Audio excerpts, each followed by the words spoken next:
누리호는 비행을 마쳤고요. 지금 현재는 데이터로 수집 중이며 잠시 뒤에 한 30분 정도 뒤에는 공식적인 발표가 있을 것으로 보입니다. 현재까지는 발사 성공적. 저희가 현장 스튜디오를 연결해서 봤을 때도 분위기는 참 좋았습니다. 네. 자, 다시 얘기를 좀 이어가고 싶은데요. 이제 중요한 것은 위성의 역할들이 이제 잘 이루어지는 것이고 이게 상업적으로 어떻게 이용되는가 이 부분일 텐데 저희가 영상을 보면은 보여드릴 텐데요. 위성이 사출되는 모습들이 나왔습니다. 이게 2차와 비교했을 때 안정적으로 보이고 좀 긍정적인 모습들이 보인다고요? 예, 그렇습니다. 예. 2차 때에 비해서 다 똑바른 방향으로 정확하게 제대로 사출이 됐고요. 예, 영상과 함께 좀 설명해 주시면 좋을 것 같은데요. 열리고 똑바로 지금 내려가는 이 모습이 사실은 2차 때와 다른 점이라는 거죠. 회전 없이 그 자세 그대로 똑바로 이렇게 분리가 되잖아요. 저게 제일 좋은 모습이죠. 이렇게 되면 좀 신호 수신하는 데 좀 도움이 된다고요? 당연히 신호가 제대로 수신되기가 쉽죠. 왜냐면 그 안테나가 지구를 이렇게 향하고 있는데 얘가 이렇게 회전을 한다든지 이러면 지구를 봤다 안 봤다 이럴 거 아니에요.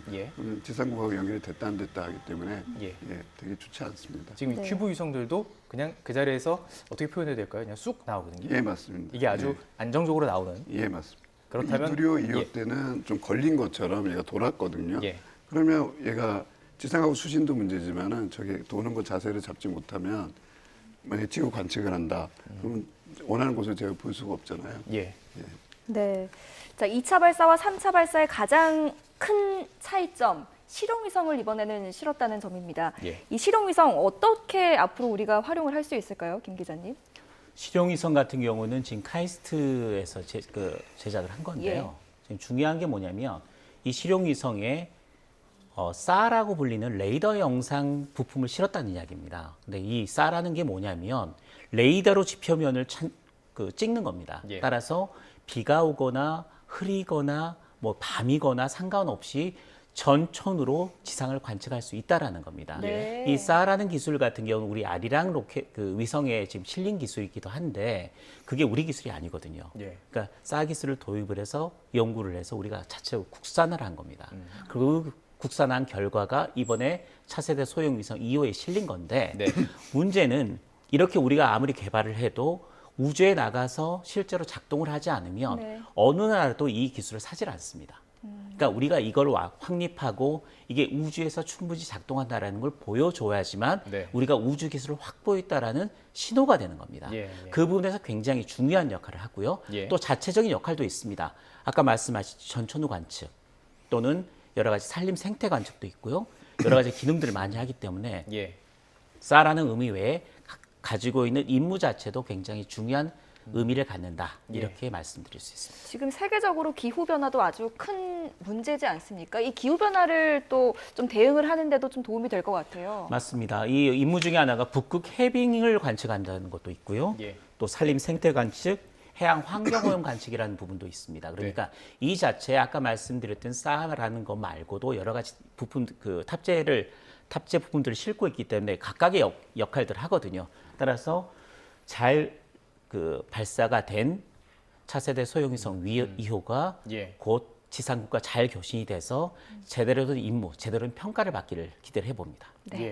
교수님, 지금 이제 앞으로도 총 6번입니다. 3번을 더 발사하게 되는 건데 지금으로 볼 때는 지금 현장 그림들이 이게 지금 항우영 관계자들이 발사 이후에 지금 하는 모습이 대기 상태에 있는 거죠. 긍정적으로 박수도 하고 이 모습들이 이게 해외와 비교할 때 이렇게 보는 것도 재밌는 것 같습니다. 아주 긍정적으로 인사하는 모습들을 확인할 수 있었고요. 자, 이제 3번을 더 쏠 수 있게 되는데 어느 정도 이제 발사가 성공을 한 것으로 보이는데 3번을 더 쏘는 이유는 어디 있는 건가요? 신뢰도를 향상시키기 위해서입니다. 엔지니어 입장에서는 저 프로세스를 계속 반복하면서 익숙해지는 것이 있고 하지만 실제적으로 이제 손님한테 저희가 로켓 그러니까 위성 발사 서비스를 해야 되잖아요. 그러면 이 발사체 썼을 때 안전하게 발사한다는 확신이 서야 되기 때문에 그러려면은 발사를 많이 해서 계속 안정적으로 잘 하는구나 이런 데이터가 쌓여야 고객들이 이 발사체를 사용할 것이라고 생각합니다. 이게 2차 때는 전에 드렸듯이 얼마나 할 수 있느냐, 얼마나 강하게 할 수 있느냐, 2차 때는 얼마나 정교하냐라면 앞으로는 그러면 어떻게 되는 건가요? 3차, 4차, 이게 6차까지 있는 그런 과정 속에서는 어떤 걸 또 보여주기 위해서 들어가나요? 그거는 이제 요구되는 위성에 따라서 계속 원하는 조건들이 조금씩 다르니까 궤도도 조금씩 다를 수 있고, 맞습니다. 그거에 맞춰서 이제 하는 서비스를 맞추는 것도 중요하고 이행 정상. 또 하나는 저희가 이제 민간의 기술 이전을 하지 않습니까? 예. 네. 그러니까 민간 기업체에 하나 엔지니어링 엔지니어들이 참여를 해가지고 이 발사체도 개발하는 기술도 개발해야 되고 또 저기 지금 발사 과정을 갖다가 총괄하는 게 또 중요한 거잖아요. 네. 예, 그 과정도 같이 학습을 하게 되겠습니다. 그 말씀을 하셨듯이 이번 누리호 3차 발사의 총괄 기업으로 참여를 한 기업이 한화 에어로스페이스라고 들었습니다. 네. 뭐 경쟁률에 대해서 좀 들으신 게 있으세요? 너무 뭐 경쟁률은 치열했을 것 같은데요. 아주 그렇게 치열하지는 않고요. 예. 실제로 그게 굉장히 많은 돈을 벌 수 있는 민간 기업이 참여한다라는 건 뭔가 그렇죠. 수익을 기대를 하지 내야죠. 않겠습니까? 예. 그 자체가 그렇게 크지는 않기 때문에 또 그 정도의 능력을 수행할 수 있는 기업 자체가 우리나라에서 그렇게 많지가 않습니다. 네. 그런데 어쨌든 하나 에어로스페이스가 이전에 여러 가지 이 우리나라 발사체 사업에 계속 참여해 왔었고 또 이 부분에 뭔가 투자를 해서 그 다음 자체적인 거기서 수익을 얻는다기보다는 이런 발사체 기술에 계속 참여를 하면서 스핀오프라고 하는데요. 그 안에서 얻게 되는 여러 가지 기술들을 예. 다른 쪽으로 활용할 수 있는 그런 쪽까지 고려를 해서 이런 부분에 참여한 것으로 보여집니다. 예. 네. 자, 이 사업이 상당한 금액이 들어가는 것이고 목표가 또 있더라고요. 달 궤도선 기술 확보가 지금 일단 다누리를 통해서 된 상태인데 우주 발사체를 달로 보내는 것을 지금 또 계획하고 있는 상황입니다. 이건 어느 정도 진행이 되고 있고 지금 누리호 과정을 보면 순조롭다 이렇게 평가할 수 있는 건가요? 예, 그거는 이제 차세대 발사체 사업이라고 별도의 이제 사업이 되겠고요. 거기도 예. 앞으로 이제 그 추가로 단장을 선정을 해서 진행이 될 겁니다. 예. 그 능력으로 보면은 예. 누리호의 한 3배 정도 되고요. 아, 그래요? 예, 발사 능력이 3배 예. 정도 되고 뭐 여기 표에는 안 나와 있지만 이제 그게 또 2단계가 있습니다. 그래서 2단계까지 가면 지금의 7배 정도 능력을 갖게 됩니다. 예. 네.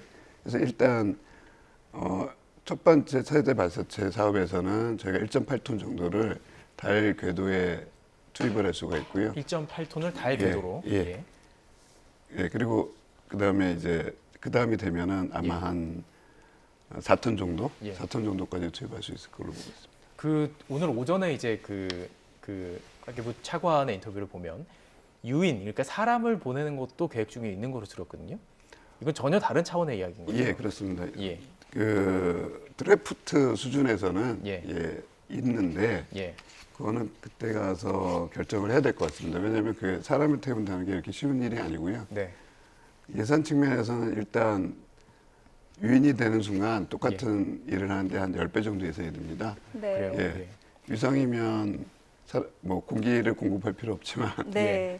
이 우주 개발 산업에 왜 이렇게 공을 들여야 하는지 또 시청자들의 이해를 좀 돕기 위해서요. 이번 3차 발사 우리 기술로 우리 힘으로 만든 발사체로 띄워 보냈습니다. 이게 경제적인 가치로 따져봤을 때 뭐 구체적인 숫자로 좀 따지기에는 좀 조심스럽다면 얼마만큼의 또 이득이 우리나라에게 있는 걸까요?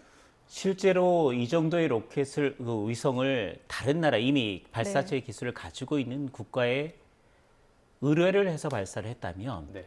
비용이 지금 우리가 자체적으로 발사체를 개발해서 실제로 위성을 실어서 보내는 것보다는 싸게 듭니다. 네. 그런데 이 발사체 기술이라는 게 그런 바로 당장의 경제적인 이득만을 보는 게 아닙니다. 예. 앞으로 위성이 굉장히 중요하지 않습니까? 그렇죠. 위성으로 모든 걸 할 수 있는 그렇죠. 시대니까요. 위성 통신도 되고요. 또 위성으로서 우리가 지상을 관측도 해야 되고요. 또 어떻게 보면 국방적으로는 뭔가 정보도 획득하는 그런 중요한 역할을 합니다. 그런데 예. 우리가 발사체 기술이 없다면 예. 우리가 정말 원하는 시기에 뭔가를 해야 되는데 다른 나라가 거부를 해버린다면 예. 우리가 쏠 수가 없습니다. 그러니까 자력 발사체를 가진다는 거는 예. 우리가 우주 자립을 한다, 우주 독립을 한다라는 의미에서 받아봐야 되는 것이 예. 당장에 이거를 우리가 쏘는데 얼마의 돈이 들었다라는 시각으로 바라보면 되질 않습니다. 예. 그러니까 우리가 원하는 시기에 언제든 우리 땅에서 우리 위성을 우주로 쏘아보낼 수 있다라는 그런 굉장히 중요한 가치를 당장의 경제적인 가치보다는 더 높게 봐야 합니다. 네, 그런- 알겠습니다. 그러니까 어디까지 가야 하는데 자가 차를 가지고 있느냐 아니면 옆집 차를 빌리느냐 좀 이 정도 차원이지만 자가가 있으면 언제든지 원하는 곳에 사이가 안 좋아지면 못 가는 빌려주질 거니까요. 않죠. 그렇죠, 그런 의미도 예. 될 수 있고 여러 가지가 있고 지금 개발하는 이유는 이제 민간 영역에서 또 이게 쉽게 말하면 돈을 벌어들기 위한 어떤 사업으로서의 지금 확장하는 그 계획도 있지 않습니까? 지금 어쨌든 민간 기업도 300여 개가 지금 들어왔고 37만 개 부품이 들어간다고요? 예, 예. 이 과정 속에서 모든 기업들이 함께 했을 텐데 경제적인 가치는 어떻게 보세요? 이게 가능성이 있다고 보십니까? 위성 산업이 우리나라 어느 정도 수준인가 궁금하거든요. 일단 생태계는 유지가 돼 있는 거고요. 네. 저희가 이제 그 추가로 3기를 더 발사하는 이유 중에 하나는 생태계를 유지시켜야 되는 문제가 또 있습니다. 예, 차세대 발사체가 또 개발하는 예. 과정이 이렇게 들어가면은 이제 피는 시간이 있어서 예. 예, 전체적인 걸 전략적으로 국가 입장에서 고려를 했던 거고요. 예.